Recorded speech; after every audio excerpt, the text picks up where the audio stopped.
Ian Garry, the new CONOR McGregor. 6 November 2021, on Saturday night at the UFC 268 event, two fighters faced each other in New York City Madison Square Garden. It was the promotion debut of 23-year-old boy The Future with Jordan Williams' 9-6 MMA record. The boy dropped his right hand, hit his opponent with the left hook, and knocked him in 60 seconds. As he knocked out Jordan Williams, commentators shouted, "Ladies and gentlemen, have you just seen The Future?" That boy came over and said, "Welcome to the new age, boys." Who is this boy? Let us have a close look at the life and career of Ian Garry and his arrival in UFC as the new version of CONOR McGregor. Without wasting further, let's get straight into it. He is Ian Garry, who arrived at UFC 268 Fight Week with the Cage Warrior welterweight title. He knocked out his opponent with a great timed counter right hand, which reminded us of Conor McGregor's knockouts. In his post-fight interview, he repeated the words of McGregor that we are not here to take part, we are here to take over.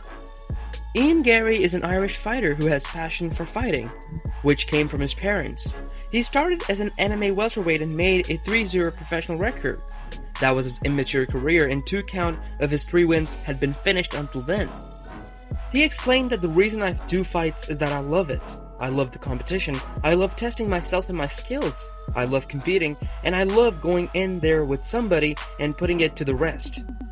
I work harder than anyone. I put in all my efforts to prove wrong or right, to show the people that put faith in me. I may not be the biggest, and not be the strongest, but I am one of the most efficient. Garry's mother was not happy with his decision to quit college and pursue MMA.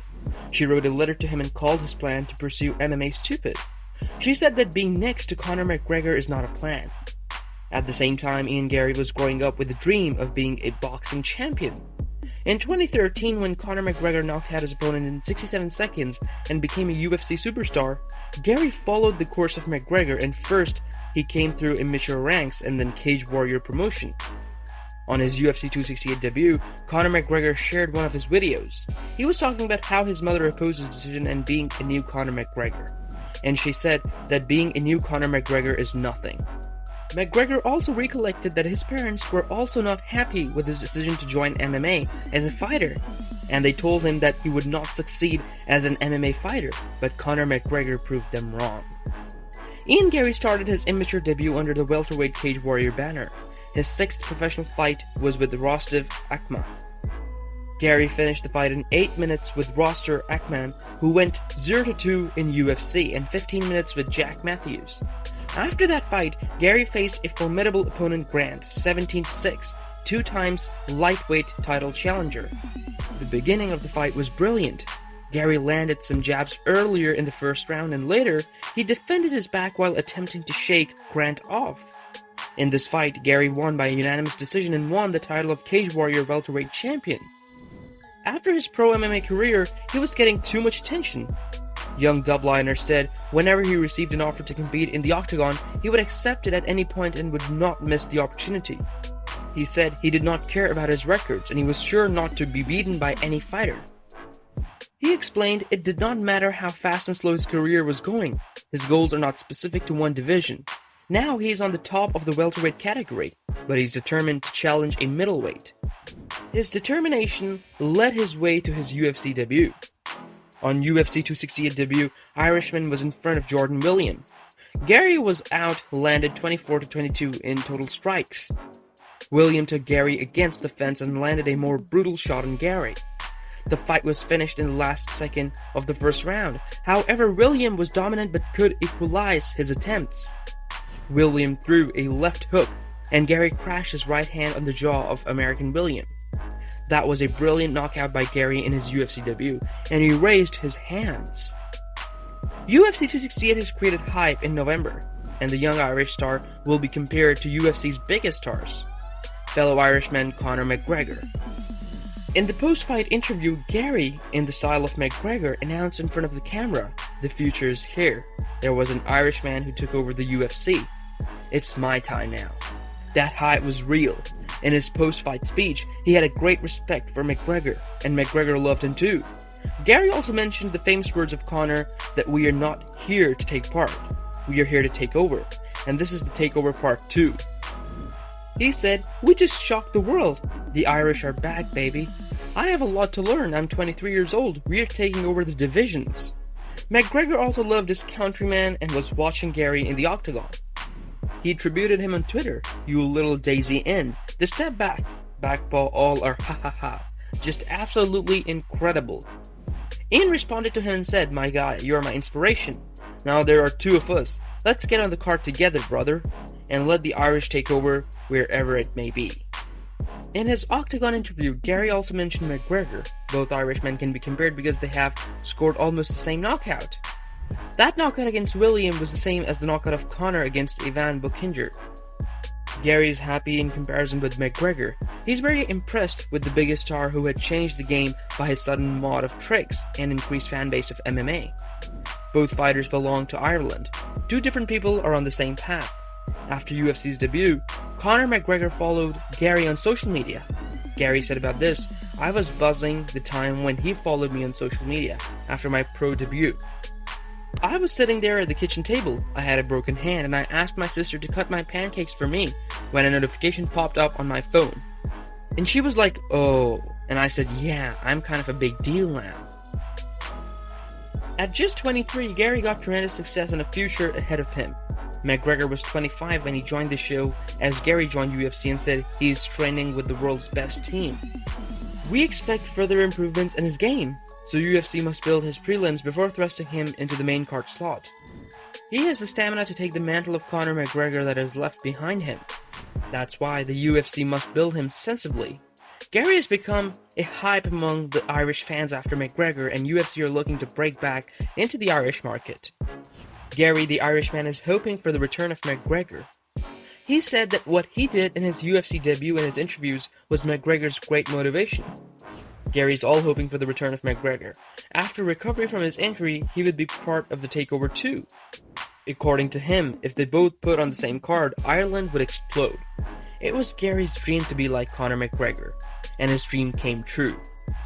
Garry said he would fight 3 times next year with a 4-month gap between every bout. Fans are curious and can't wait to return to UFC. Reminded the Notorious. I hope you guys liked this video. For more videos, subscribe to our channel and press the bell icon. Thank you so much for watching. Make sure to like this video and don't forget to save us by the bell. Sean O'Malley, the new face of the fighting game. Sean O'Malley is special. He's special. I love watching that dude fight. He is uniquely confident and super creative. He's insanely good. He's still getting better too. That's the wild thing about that dude. That's what amazing Joe Rogan said about another rising sensation in the Octagon, Sean O'Malley. The UFC bantamweight and one of the most colorful fighters in the UFC. He also trains in Glendale, Arizona at MMA Lab and is coached by his old fellow, Tim Welch. He currently competes in the bantamweight division of UFC. Together with Tim Welch, he also runs a podcast named The Timbo Sugar Show. The mixed martial arts artist was born on 24th of October 1994 in Helena, Montana, United States. As a young kid, he never liked school, and as he grew up, he felt like wasting his time. He dropped the school midway and joined a boot camp, but was expelled after a fight, and ended up enrolling in an alternative high school. "I just didn't like the school, he spoke before a fight on the main card of UFC 222 at T-Mobile Arena in Las Vegas. I thought it was a waste of time and thought I should have been doing something else. And the world now knows what that something else was." He always wanted to prove himself as growing up. He was the smallest athlete, but he was always interested in boxing and fighting, and entering MMA was something else for him. He describes in his podcast introductory page how he and his father contacted one of his close family friends who gave him a chance, and after the very first training session, he knew this was his calling. In his continued search for fighting opportunities, he found Johnny Aho, who was a trainer of a young kids group. Johnny found something in the young boy immediately and gave him a nickname, Sugar. Malley shares that he once asked his coach why he gave him such a name, to which he would reply, "Because you are sweet to watch." The name got associated with him so nicely that even his fights would start to be called The Sugar Show. As far as his initial fights are concerned, he fought his first 5 fights in his hometown, Montana, before leaving for North Dakota, and ultimately fought for the Legacy Fighting Alliance and became a highlight by taking David Nuzon with a stunning knockout. He soon became a spotlight by featuring on Dana White's Tuesday Night Contender Series, where he beautifully knocked Alfred Kashakian in the first round and was awarded a UFC contract by Tim Welch. He took the offer firsthand and moved to Arizona to make his promotional debut on December 1st, 2018 at UFC 222 against Tyrion War, where he won the fight via unanimous decision. His next bout was against Andre Sohamta on March 3rd, 2018 at UFC 222, where his foot got injured in the third round, but again he won the fight by unanimous decision. In this contest, he not only exhibited his passion for a fight but also proved his competency. This bout literally earned him a lot of respect and appreciation from fans and the Octagon world alike. In the gleeful post-fight interview with Joe Rogan, Sean O'Malley called out his fans with so much warmth by saying, "Welcome to the Sugar Show." The stardom and fame started to rouse for O'Malley, and he started to prove to be a tough competition for the opponents. He also participated at Quintet Ultra as a UFC team member on December 12, 2019, where in the first round he earned a submissive victory over Takanori Gomi with a guillotine choke, but was submitted by Hector Lombard later. His team advanced in the competition and faced Team Strikeforce. In the following round, he went on a draw with Gilbert Melendez and both were eliminated from the round. However, Team UFC won the tournament. Later on, he was suspended for a fight due to an anti-doping policy violation. While waiting for the judgment, he went to hip surgery and got suspended by NCAC after the failed test for Ostarine. After a gap, Sugar entered the Octagon at UFC 248 on March 7, 2020 against Jose Alberto and won the fight by TKO in the first round. He received his first Performance of the Night award that night for his fantabulous performance. O'Malley owns a very iconic status in the UFC's pecking order. He's a 6-1 in his 7 Octagon bouts and has established himself as one of the most thrilling fighters in the bantamweight division. He also has an outstanding MMA record of 14 wins, 1 loss, and 0 draws.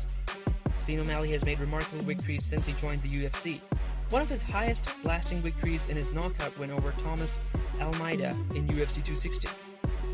In the bantamweight bout of the UFC main card, O'Malley set the aggressive pace early and caged Almeida. In round 1, O'Malley landed a brutal head kick on Almeida, who somehow managed to survive it. Later on, he landed a huge left hand and took Almeida to the canvas. Almeida tried his best to survive. O'Malley's consistent connections and ended up giving into submission by the end of the fight. In UFC 248, the fight brought a long-awaited win for him as he was not allowed inside the Octagon for 2 years. And the return was a marvelous one that he made over Jose Quinones in the first round. Sugar was all in the game from the very beginning with speedy footwork and potent kicks. When the Mexican charged forward, Sean floored him with a counter right hand. Quinones immediately stood up to his feet, but Sean floored him again by knocking him out with a head kick. Then started hammering fists, but the referee jumped in by declaring the bout in his favor. In the post-fight interview, he showed his emotions by saying, "It's hard to put into words. You can't really put into words. It feels good." O'Malley's other stunning knockout victory manifested in UFC 250 against Eddie Wineland, which proved to be the best walkaway knockout ever. All it took for him was just 1 minute and 54 seconds to floor Eddie, and he extended his unbeaten record to 12-0 in UFC. After this astonishing knockout victory, O'Malley declared himself the greatest striker in MMA. Recently, on his 27th birthday, the star proclaimed himself the face of a fighting game. He wrote in his Instagram post, "Undefeated Rich, the face of the fighting games. 27. Life's good. Love you guys." He doesn't stop to show up even more confident by comparing himself with the biggest figure in the business, CONOR McGregor. In an interview with MMA Junkie, Sugar called himself and Conor pretty similar in the fight as they both knocked people out in the first round. He went on to say, "We aren't afraid to say how we feel. The fight is going to play out. We have similar styles. We're explosive strikers. I knock out people in the first round, and he knocks people out in the first round. So yeah, I think there's a similarity there." Despite having such insane fan-based popularity, Cena is currently unranked in the UFC's bantamweight 135 pounds division, but still, as of June 2021, earned a massive amount of $581,500 for his 7 fights in the UFC. It doesn't stop here. Sugar has nearly 2 million followers on Instagram, and his podcast is one of the most listened to podcasts as well. It is incredible that he has achieved all this while being unranked on both MMA and UFC's global rankings. The interesting part is, he isn't even interested in ranking high if he gets paid the same. He strongly believes that he is worth more than the UFC is paying him to compete. I don't think I should be main eventing for the money I'm making right now. I think I should be getting paid more. So we'll see. But he respects his fellow fighters and the Octagon.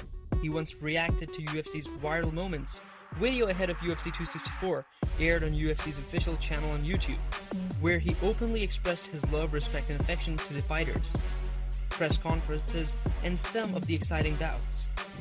He appreciated the fellow fighters' styles of fighting and admitted that the Octagon inner culture and environment make him excited. It is just the start of Sugar's legendary stardom.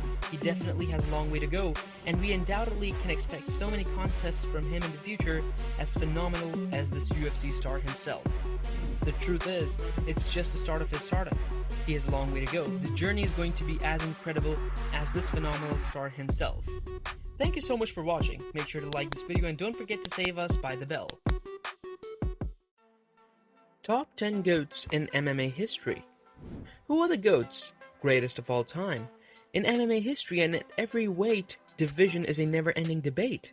People differ with each other and many of you are not going to agree with the list given below. But that's what makes us humans.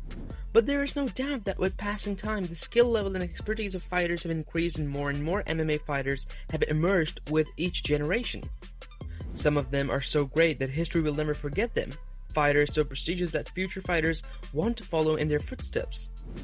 That doesn't mean none of these fighters are flawed or controversial, but that simply means their skill and mastery over what they do outshines their flaws.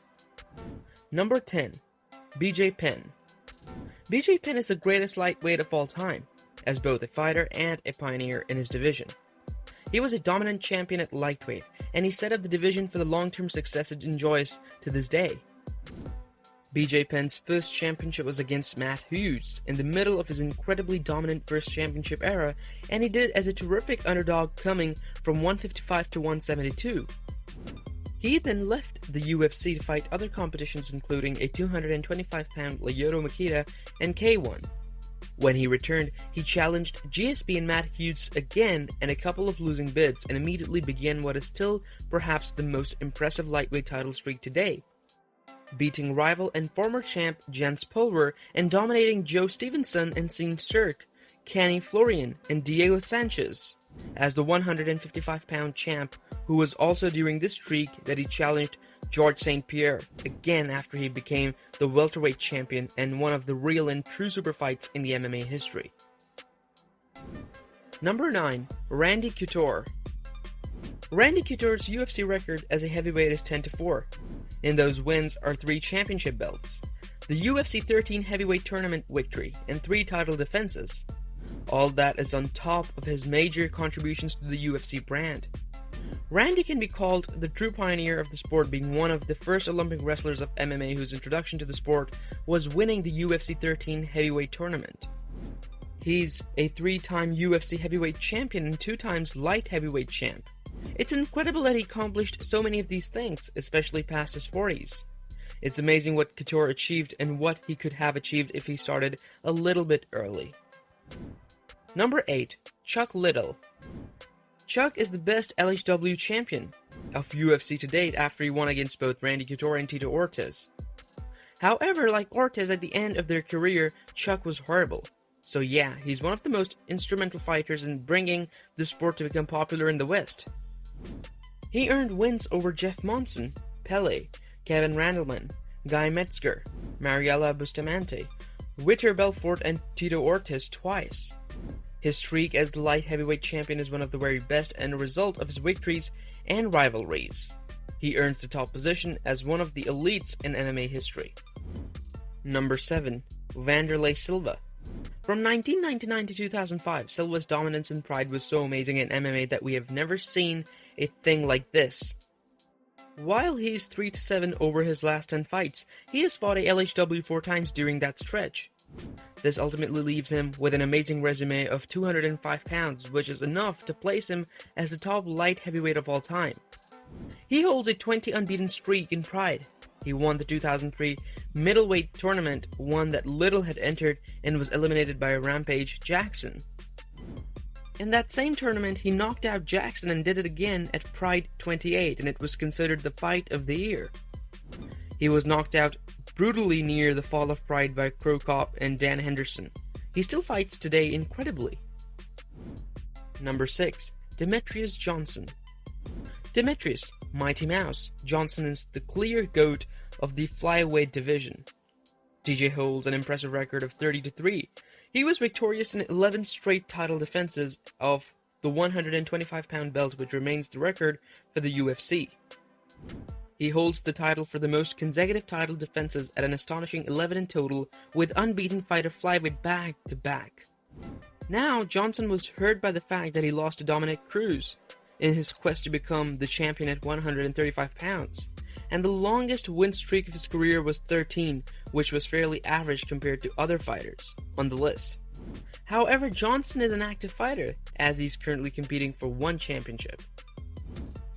Number 5. Conor McGregor. We're going to see why Conor belongs to this list. He's a double champion of featherweight and lightweight in the UFC.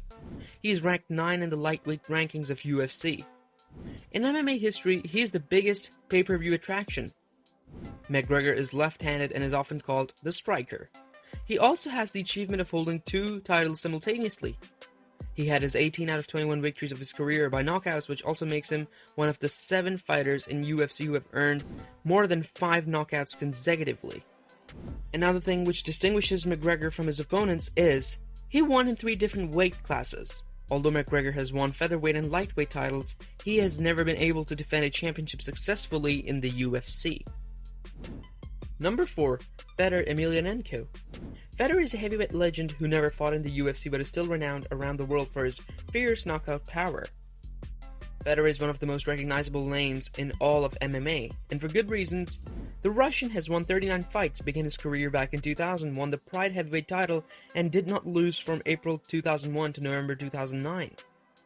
He holds wins against Ricardo Arona, Barbaro Sobral, Heath Herring, Big Notch, Vegeta, Gary Goodridge, Mark Skolman twice, Kevin Randleman, Crow Cop, and Frank Mir. He has lost 6 fights in his career, 3 of which came in consecutive order when Fedor was 33 or 34 years old. He only successfully defended his title twice, that's why he's on number 4 on this list. Number 3. Anderson Silva. Through 16 consecutive UFC victories of UFC, Silva took the sport to a level of artistry that didn't exist before. The Spider, those fighters who should have retired a long time back but kept fighting due to his passion and love for the sport. According to some people, Silva should have left after losing consecutively to Chris Weidman in middleweight title bouts, which was in 2013. 33-6 was his record at that time, which would give him the number 1 ranking by a great margin. However, Silva didn't stop fighting, and in the 6 fights since Weidman has made a record of 1-4-1, these bad results extremely destroyed Silva's overall number of points. Silva made 10 title defenses in his career and won 17 fights consecutively before Weidman beat him. Number 2. George St. Pierre. GSP is unique in that he decided to retire in the middle of his prime athletic years. The reasoning was commendable. GSP was simply burned out, he lacked the passion to fight, and wished to enjoy life outside of fighting. However, after retiring at UFC 167 following his victory over Johnny Hendricks, St. Pierre would return nearly 4 years later to fight the 185-pound champion, Michael Bisping, at UFC 217 in MSG. GSP had only 2 losses from 2002 to 2017. He has been awarded Fighter of the Year on many occasions. He has a completely clean doping record, not a single violation. GSP beat Hendricks, Diaz, Bisping, Hughes, and Koscheck, while the best wins for Mighty Mouse are against Cejudo, Benavides, 2X, John Dodson, and Ray Borg. Number 1. John Jones. Jones is, in my opinion, the most athletically gifted fighter in the history of light heavyweight. Jon Jones' meteoric rise to the top of the sport was something we had never seen before. Without any doubt, he's the most controversial ever. It's an unpopular opinion to place him at number 1 and many people dislike him. The hit and run of a pregnant woman, jail time, drag racing, USADA violations, and double-faced media appearances, but none of that are related to his official record. Jones beat a row of competitors that, in my opinion, any other resume can compete with. No doubt Joe Jones had 20 title defenses, 26 wins, and only single loss, which was a DQ for illegal 12-6 elbow, and appreciative wins against Cormier, Sonnen, Evans, Makita, and Alexander Gustafsson. Who do you think are GOATs, in your opinion? Thank you for watching, and don't forget to save us by the bell. See you in the next video. Top 10 fights that made Dana White go crazy. As a sport, mixed martial arts MMA has a huge area of personalities. Everyone has different qualities and controversies attached to them. Some of them are more in the limelight and some of them don't catch much attention. Dana White, the president of UFC, has attention-grabbing personality traits, which make him famous and well-known among people. He adds to the entertainment aspect of the MMA business. Today, we are going to talk about the 10 fights that made Dana White go really mad. So without any further ado, let's get straight into the video. Number 10. Rico Rodriguez vs. Randy Couture. Dana White is known for sometimes exaggerating things, but when he said the fight between Rico and Randy at UFC 39 almost ended UFC, he was not even kidding. The entire show was almost cancelled just some days before the event when Rico Rodriguez decided to get a massive, temporary tattoo for Golden Palace Casino to get that sponsor money. Unfortunately for him, the Mohegan Sun, which was not even a Golden Palace, didn't like the idea of putting 7,800 people in the arena and advertising the competitors' products. The board at the Mohegan Sun told Dana and Lawrence Fertitta to cancel the show. But Dana and Fertitta eventually worked things out with the casino, maybe by paying them big bucks. So the show was allowed to go on and Rodriguez won, but that stunt could have shrunk the company as they were already under debt. Number 9. Dennis Hallman vs. Brian Ebersole. This is a weird one. Dennis has always been an amazing fighter and has a good normal personality. But at UFC 133, his outfit was unusual and it gave everyone a memory that can never be forgotten. So what am I even talking about? So apparently Dennis told Ariel Helvani that he lost a bet and it meant he had to wear Speedos to the fight. So for a professional fight on national television, Dennis wore a blue Speedo. I mean, who does that?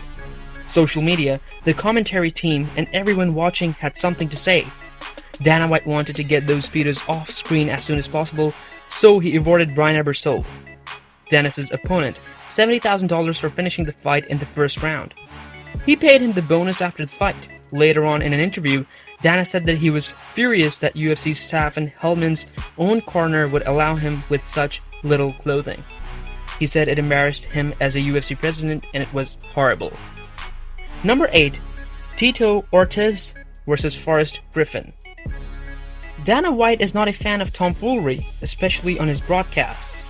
The UFC president always sits on the cage side for the main card of pay-per-view, and that's where he was when the third fight between Tito Ortiz and Forrest Griffin ended at UFC 148. Griffin thought his performance was not according to standard, so he decided to head back to the locker room before the decision was rendered. Dana was not going to bear that he chased Forrest down and asked him to get back into the cage, which Forrest did, and to his utmost surprise, he was the winner. Later, when Dana was asked about this, he said it was like professional suicide. He told Forrest, next time, when you're disappointed, do it in the back. Number 7. George St. Pierre vs. BJ Penn. The problem Dana White had during the main event of UFC 194 between George St. Pierre and BJ Penn for the welterweight title was not the kind of usual controversy. Between several rounds during the fight 1 of GSP's cornerman was rubbing Vaseline over the champion's back, which is of course illegal. Dana White noticed him greasing and said GSP was not cheating. After the fight, BJ Penn and GSP felt slippery, but the matter was settled down almost immediately and no further actions were taken against GSP and it was called an accident. Number 6. CONOR McGregor vs. Khabib Nurmagomedov. You can talk about how big UFC 229 was between CONOR and Khabib, and how a second fight between them can be lucrative, because of the post-fight brawl. But if you go back and review the post-show interviews of Dana White, he's not so happy about it. He was sad and disappointed that he didn't even inquire about the pay-per-view yet soon after the show. You will be shaken to see Dana White giving clarifications, telling the press that he had been working hard for 18 years for building the sport, and he promised them that this is not what an MMA sport is like. He said that the governor was here tonight and he ran out of the building in fear. Dana called it super duper really super bad day. Number 5, John Fitch versus Josh Berkman. Dana White hates referees who are bad at their jobs, and the referee hated the most by the UFC's president would probably be the mustached Steve Mazzagatti.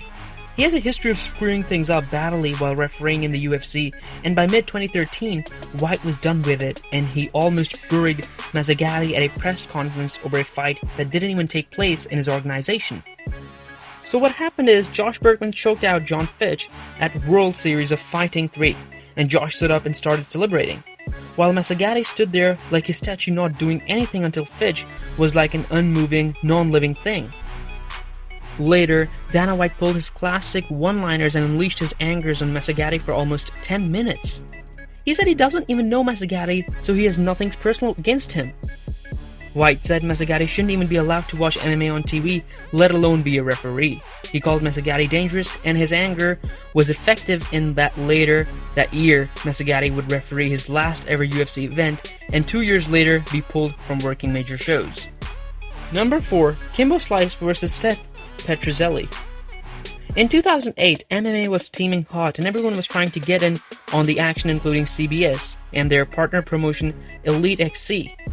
The street fighting legend Kimbo Slice was knocked out by Petrozelli in 14 seconds. The event drew 4.5 million viewers. Slice was offered the fight on short notice after Ken Shamrock received a cut on his eye and practiced before the fight.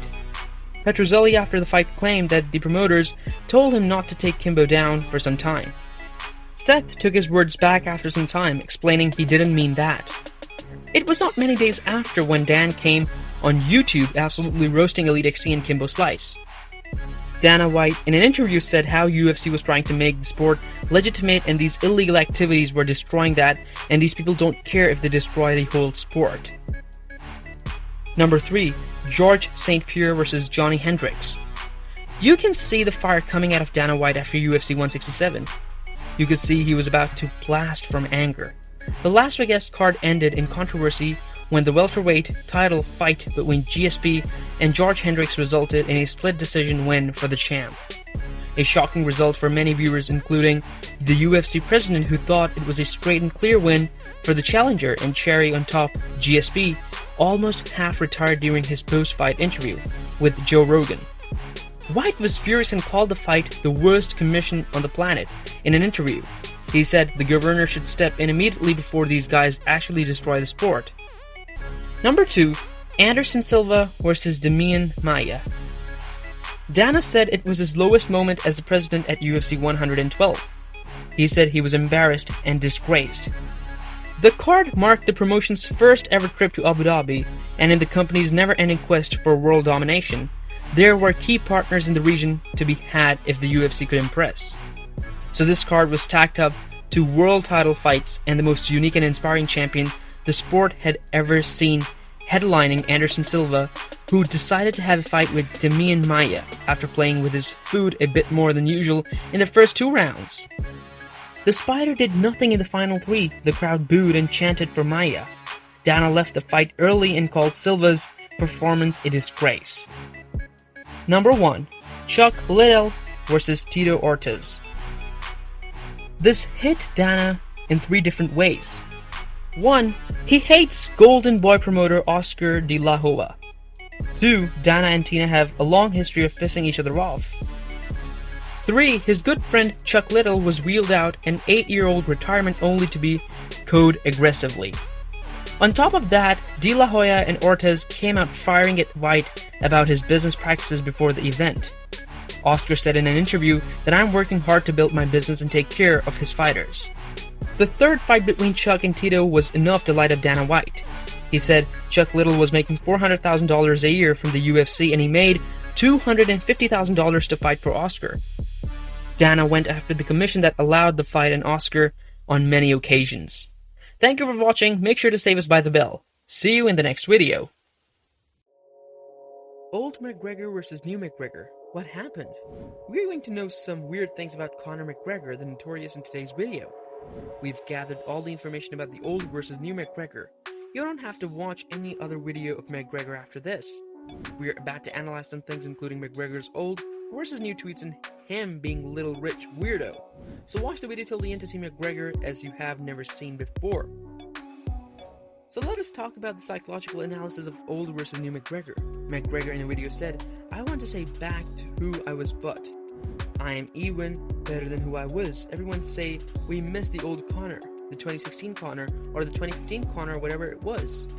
There is no doubt that CONOR is a top-ranked UFC fighter, but still fans and friends keep talking about the old CONOR. First, we will talk about the traits of the personality of CONOR which have changed. The trash talk of old CONOR versus the new CONOR has considerably changed.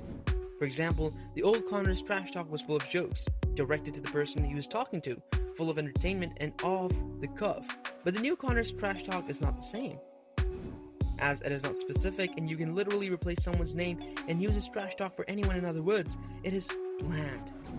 Another aspect is the confident and precise predictions of McGregor. His predictions were very accurate and to the point. But that thing seems to be missing in the new CONOR. Old CONOR seemed confident when he spoke. He talked with surety and willpower, but new McGregor uses phrases like possibly, we will see, I hope, which reflects uncertainty and low confidence. Now comes the self-image. Old CONOR said things about him like, I'm the king of Dublin, me and Jesus are cool, God recognizes gods. But the new CONOR's self-image is reflected in his own words like, I'm a young man and I've got many highlights. And I feel way fitter. The old CONOR calls himself the God, Don, and King, but the new CONOR's vocabulary consists of words like young, fitter, and lightweight frame person. Now let us talk about CONOR being a little rich weirdo. We can say it is CONOR's attention-seeking move, but this is not what cool people would do. This is some really stupid move where CONOR goes to the MTV Awards or the WMA Awards. Like CONOR himself does not have any idea of what he's going to do. He's some ordinary-looking man not being the great CONOR. Like he has proved he's not really as cool as we thought him to be. A cool guy would not go to a red carpet or whatever. We can rightly say that CONOR is very near to being a rich little weirdo. Like clips of him winking and saying, you the man, you are the man, to himself in the mirror. Like what, really? And then laughing like crazy.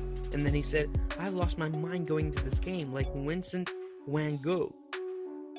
He dedicated his life to his art and lost his mind in the process. That has happened to me. I will die crazy old man. Like little rich weirdo can be the best called insult of CONOR McGregor till now. It's kinda crazy how hard and fast little rich weirdo has stuck. It was said a couple of times offhand and it's now borderline that consensus opinion of CONOR. We live in a new era of McGregor, that's for sure. According to Chael Sonnen, for CONOR to be 30 plus of age pacing in front of the TV watching two other people compete, and that too shirtless, is a very weird thing to do, at least for a guy like him. CONOR was at a show where Mechanic Kelly was being recognized for the best performance, like it is an indication of how bad of a show it would have been. Like, come on CONOR, you can do better. If you were 18 or 25, it would make sense, but as a father and as a husband, CONOR, you should not be running around shirtless in front of the TV watching some other guys compete. It is super dumb and weird. After Chael Sonnen's comments on McGregor, he retaliated and took the discussion to Twitter saying, "Says a little broke weirdo, ha ha ha ha ha." After this, Chael Sonnen mocked CONOR's whiskey business by saying, "It's not too late to stay off my radar. Just put down the shot glass of awful bottom shelf whiskey, turn off your phone and back out of the big boy saloon nice and slow." Now let us compare the old versus new tweets of CONOR. McGregor is a person known for tweeting controversial things and then deleting them. In July 2021, when Khabib Nurmagomedov congratulated Dustin Poirier for winning against CONOR, saying, "Good always defeats evil." CONOR made a joke in which he tried to mock Khabib's late father and coach, Abdul Manap. McGregor wrote, "Khabib is good and father is evil?" McGregor was really pissed off after losing UFC 64 to Poirier and said that his win was invalid. He also told Poirier's wife, "Stay out of my DMs." Not to mention how McGregor's tibia was broken against Poirier in UFC 264. I guess a broken tibia is enough for someone to lose his mind. There are other occasions on which McGregor went through the process of tweet and delete. this can be even a new nickname for Conor. After Conor's defeat against Poirier in UFC 64, McGregor went to Twitter and posted screenshots of Poirier and Matheus's Gunezzo in which the fighters mocked Conor's injury during training. What was even more shocking is that McGregor posted a zoomed-in picture of Dustin Poirier with his 4-year-old daughter, and the tweets got more aggressive with passing time, with him stating, "I'm a dangerous man, I'm a nasty dude, I promised you," and Gunezzo. In the same fashion, last September 2020, McGregor got arrested for allegedly attempting assault and indecent exposure on the island of Corsica. After this, McGregor posted some tweets that showed his worry and anxiety. He replied to a user who had certified suicide intervention specialist in her bio. McGregor replied to that user saying, "Suicide intervention, yet ridiculing me in this manner online at this horrendous time in my life. I'm trying to stay strong for my kids and the people that rely on me and that love and support. Thanks for the insults, hypocrite." Even that hard time could not stop Conor from roasting some people who spoke against him. That is McGregor for you. He also wrote, "I can't go on like this, man. I'm crushed here." This shows how McGregor was feeling at that time. He was definitely very weak. Nonetheless, the case was dropped by the French police due to lack of evidence in April. We can say that when McGregor loses a fight, he loses his mind as well. We can see this in his tussle with Khabib Nurmagomedov. When McGregor lost to Khabib in UFC 229, he posted a picture of Khabib's wife wearing a traditional wheel on her wedding day.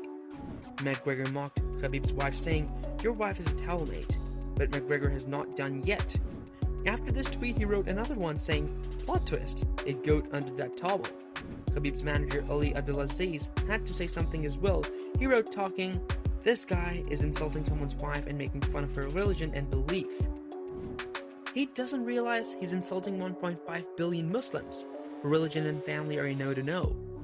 In addition to all of this, the business focus on McGregor has changed as well. The old McGregor's business focus was getting equity of UFC after the Eddie Alvarez fight, while the new McGregor's business focus is whiskey. According to CBS Sports, Conor McGregor got even richer. The UFC star and his business partners sold their majority stake in proper number 12 Irish whiskies to Proximo's Spirits in a deal that is worth up to $600 million. So we can clearly see where the Irish fighter aka Conor McGregor's business focus is headed to. That's it for today's video, guys. What are your views about this? Who do you like more? Old Conor McGregor or the new Conor McGregor? Tell us in the comments below, and if we missed out on any details, do let us know as well. Lastly, subscribe to our channel and press the bell icon to get interesting videos like this one in the future. Top 5 dogfights in UFC history. Ultimate Fighting Championship, a sport where people literally fight, would obviously have some extraordinary fights and moments with thrill and bloodbath involved. While some fights might be boring and ordinary, others have been engraved in people's minds and history. So extraordinary that we are compelled to make a video on these prestigious fights. There are numerous amazing, jaw-dropping fights, but we are just going to be talking about the top 5 dogfights in the UFC's history, so keep watching because you might have missed some of these. Also, make sure to hit that like button if you're a UFC fan. Number 5. Chuck Liddell vs. Wanderlei Silva, UFC 79. Chuck Liddell and Wanderlei Silva are considered among the strongest light heavyweights in the game. So when these two fighters entered the Octagon, the roaring and chanting of the fans showed how much this fight was anticipated, and the fans were waiting for Liddell and Silva to beat each other to death. Both these beasts had been fighting in different organizations prior to this fight. Silva had been in the Pride and Liddell in the UFC. So it was a dream fight for the fans. Before the fight, the commentators called Liddell the most decorated light heavyweight champion ever with 15 wins in the Octagon and ready to make a statement tonight. And Silva was dominant in 5 years of Pride. The fight started with the amazing entry of Silva first and then Liddell. Everyone was pumped up for the performance. The first round started cautiously and consisted of mostly circling each other. But with 1:22 left, they started punching each other. The second round started with the vicious assault of Silva. Chuck went down twice, but only for a moment. With 1:13 left, Chuck landed some kicks and punches and took Silva to the ground. In the third round, with 15 seconds left, Liddell did his second takedown and won the fight. Number 4. Tim Sylvia vs. Randy Couture, UFC 68. Randy Couture was introduced by the commentators as the former 2-times UFC Hall of Fame Octagon winner, and Tim Sylvia, a mixed martial artist holding a professional record 163 pounds UFC heavyweight champion. Within 8 to 12 seconds of the first round, Couture knocked Sylvia down to the ground. The second round started, and with 3 minutes 28 seconds left, Couture took Sylvia down to the ground. Couture kept landing punches on Sylvia. Eventually, this round was also won by Couture. Within just 10 to 15 seconds of the third round, Couture again took Sylvia down, landing punches. Sylvia kept resisting and stood up. Both exchanged some kicks and punches before at 1 minute 53 seconds, Couture got Sylvia again and grabbed his hand. In the third and fourth round, Couture again dominated Sylvia, and his big height was not a problem for him. Everyone appreciated and applauded Couture for his amazing performance. Number 3. Matt Hughes vs. Frank Trigg II, UFC 52. 2 years before the fight, Matt Hughes and Frank Trigg had fought where Hughes had defended his welterweight title.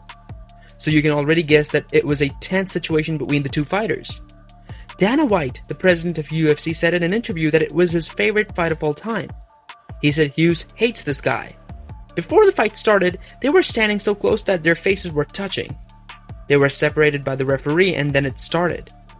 At the start of the fight, Trigg landed a kick to the groin of Matt, and the referee did not see it.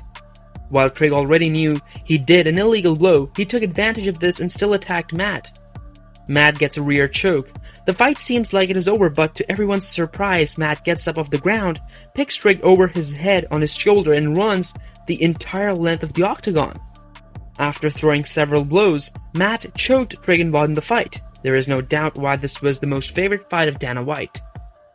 Number 2. Mark Hunt vs. Antonio Bigfoot Silva. The fight between Antonio Silva and Mark Hunt was an epic battle full of bloodbath. After 5 rounds of the fight, it was declared a draw. In the first round, Hunt was knocked down by Silva to the ground by a big, strong punch, but Hunt was able to recover from that and he stood up again when the round was about to finish. In the second round, Antonio used his big feet to land some amazing kicks to Hunt, which hurt him. Everyone could guess from his expressions. When the round was about to finish, the crowd guessed it was Silva's night. But in the third round, Hunt used his amazing knockout power and he was almost about to finish the fight.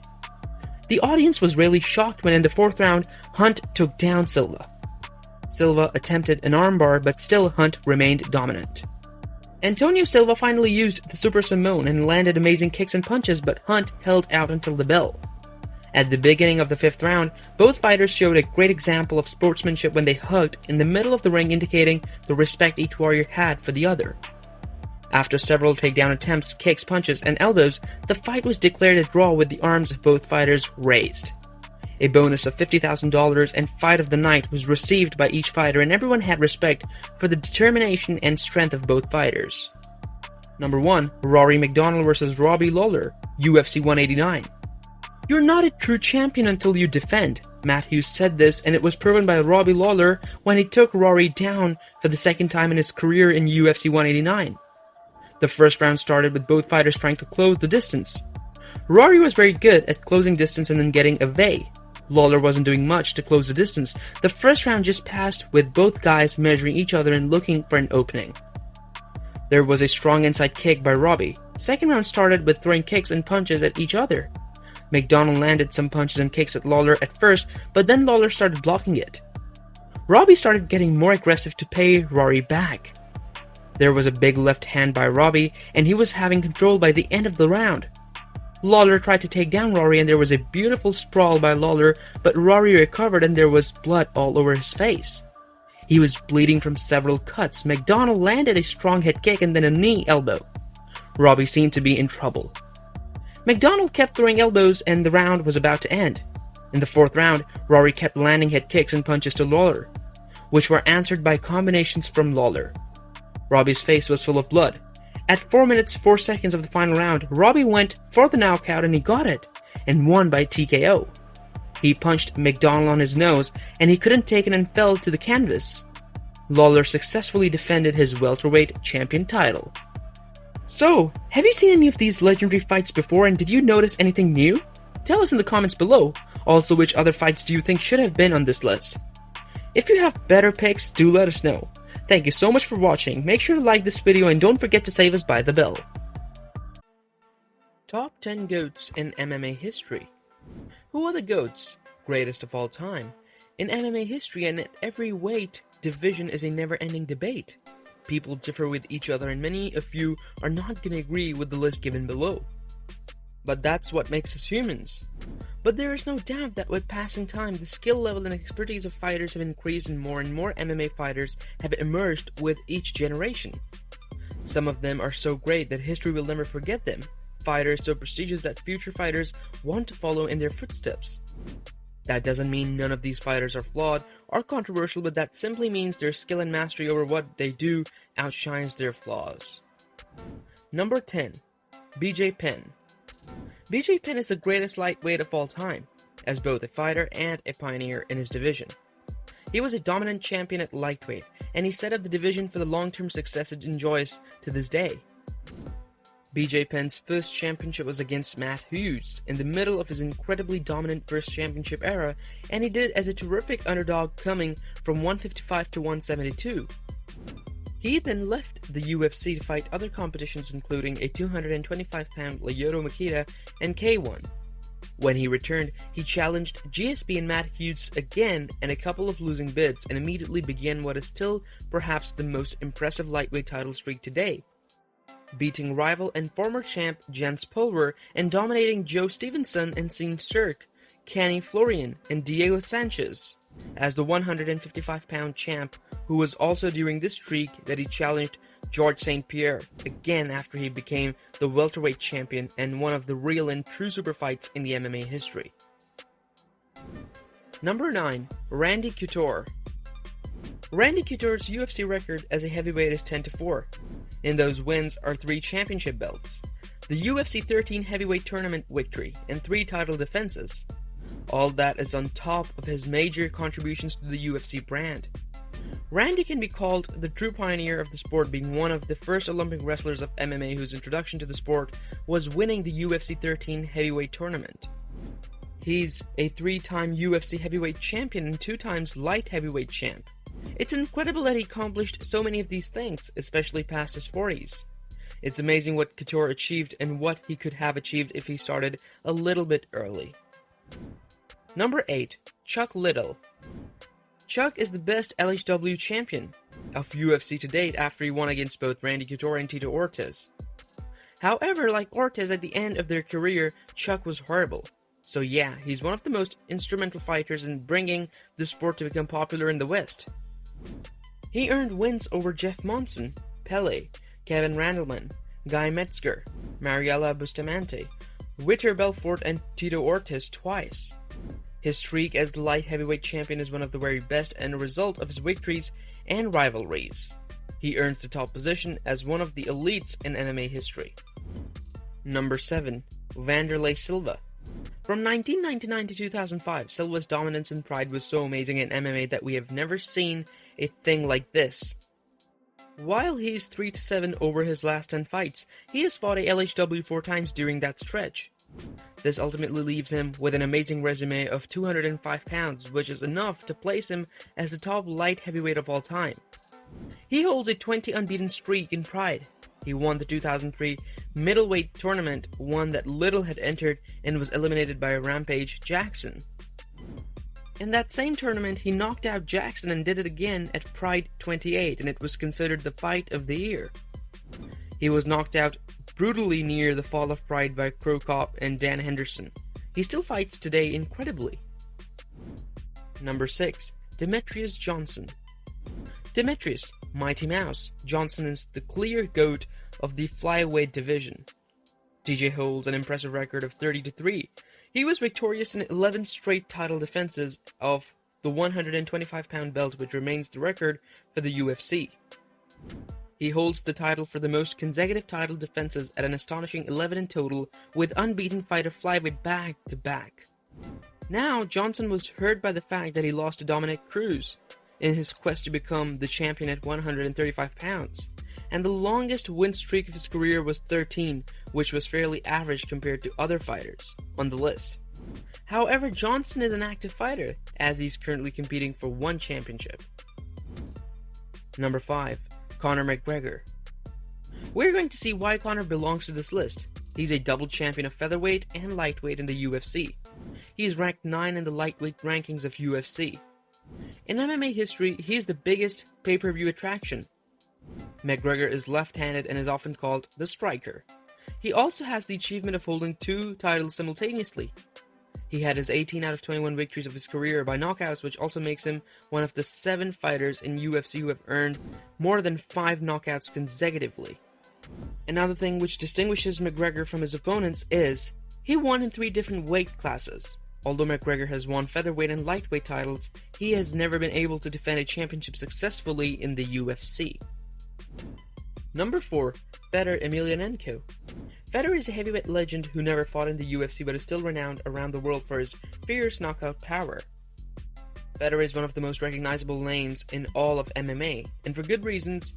The Russian has won 39 fights, began his career back in 2000, won the Pride heavyweight title, and did not lose from April 2001 to November 2009.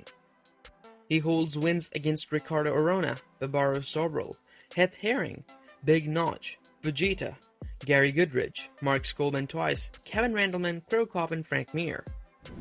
He has lost 6 fights in his career, 3 of which came in consecutive order when Fedor was 33 or 34 years old.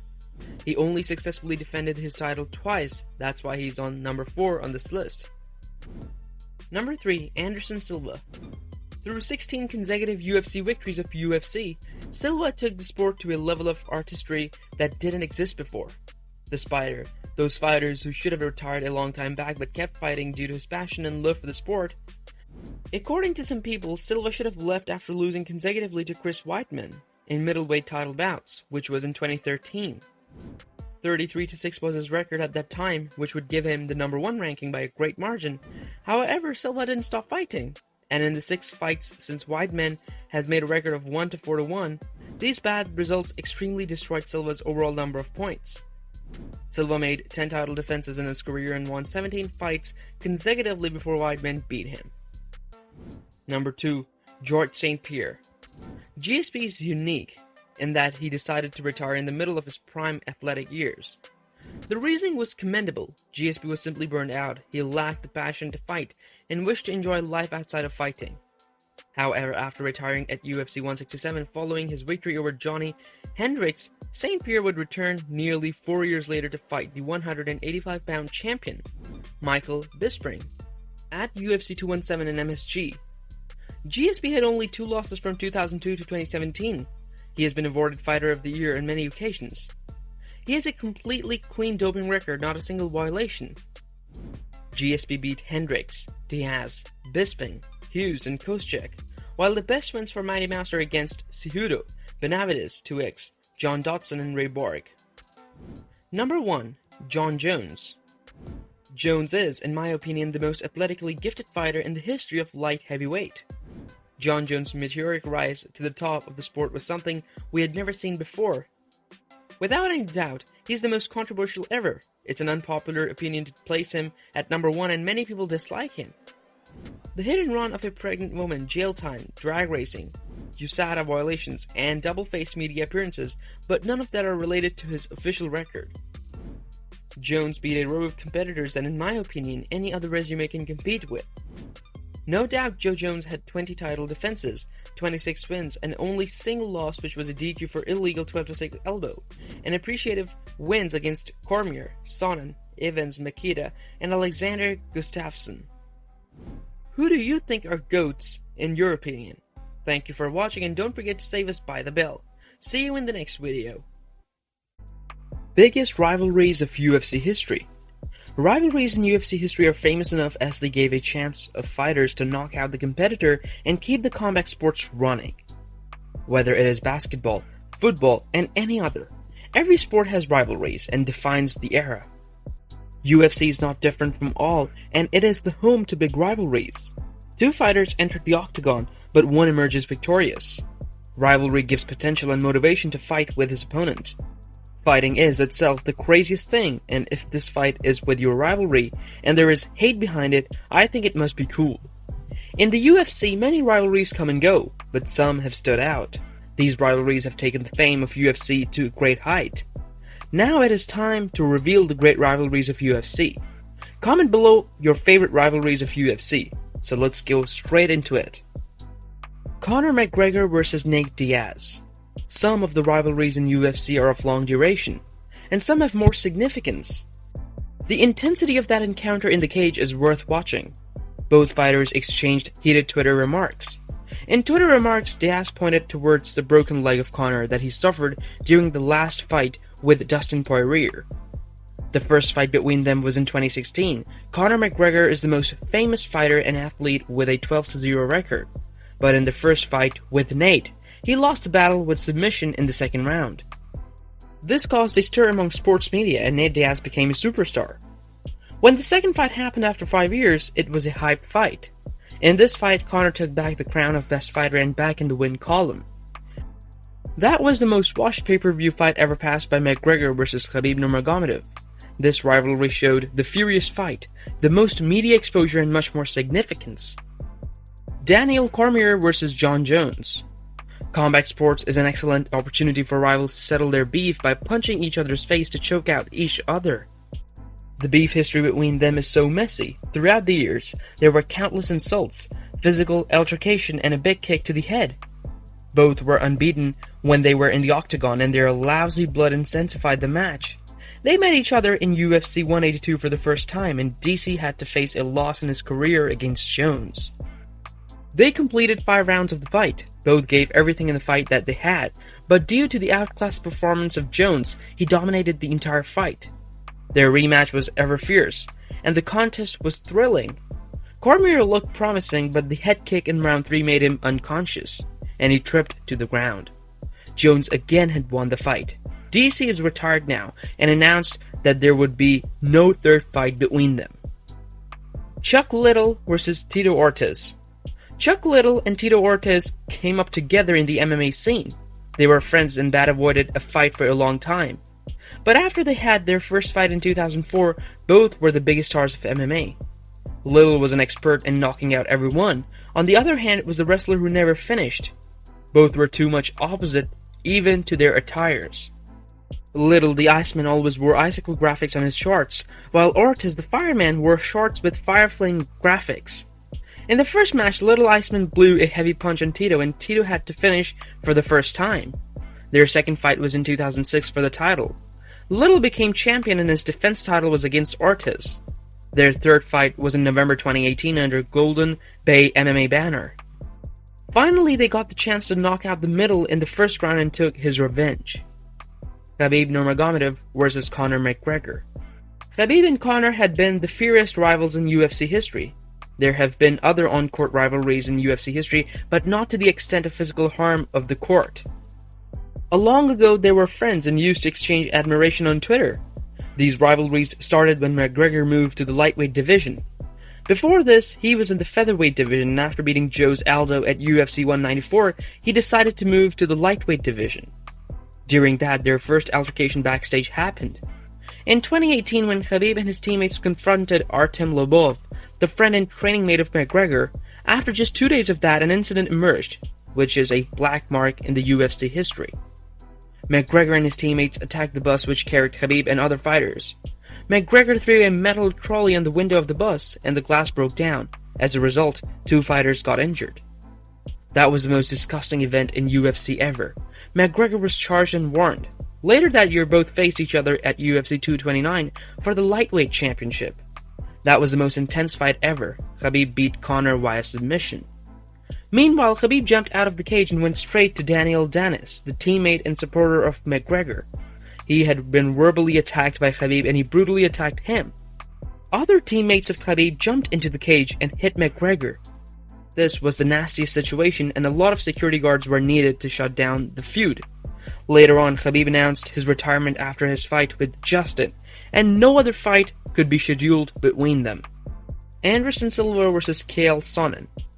Anderson was the greatest middleweight champion in UFC history and was considered a top fighter until he faced Sonnen. During the first fight, Silva was beaten badly by Sonnen, and this defeat demotivated him to keep his fight more. But before their last fight, Chael started calling up to Silva. In one of his tweets he said, "Anderson Silva, you absolutely suck." I think Silva was inspired by his mouth challenges, so he decided to give him a shut-up call into the battlefield.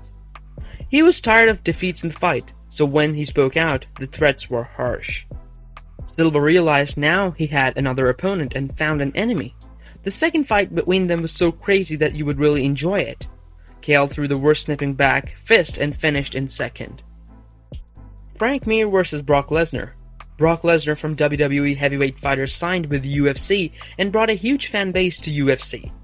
Frank Mir, who also was a champion of heavyweight and ambassador of MMA, met and greeted him at the door of the heavyweight championship. These were the significant moments of UFC and a big rivalry in MMA history that both heavyweight champions have combined 500 pounds of weight. In their first fight, Frank Mir submitted him via knee bar in the first round. The second match between them took place at UFC 100, and it was the highest pay-per-view match until UFC 202 broke the record in 2016.